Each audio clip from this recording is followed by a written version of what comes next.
ONWA started planting their roots back in 1971 when a group of women from Thunder Bay challenged the section of the Indian Act which revoked a woman's status if she was not married to an Indian man.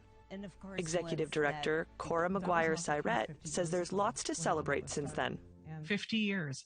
50 years of advocating, 50 years of fighting every which way to have voices heard, 50 years of fighting towards advocacy and systemic justice and, legislative change to the Indian Act, all the way through to programming and services. And, it gives us that moment to just kind of stop and reflect.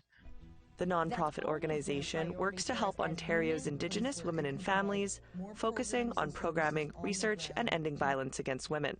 McGuire-Cyrette says ONWA connected with over 40,000 people in Ontario just this past year.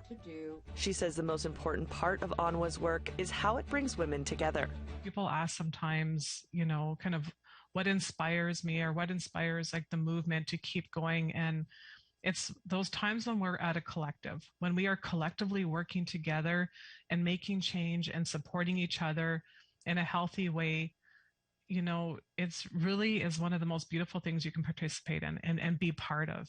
McGuire-Cyrette says her hope for the next 50 years looks towards the young women who will lead the organization and continue to fight for Indigenous women's safety. We want to prevent our daughters, our granddaughters, and our families, our children from becoming a statistic. And so that's where we got to begin. We have to look at healing and safety. Michelle Karlenzig, APTN National News, Winnipeg.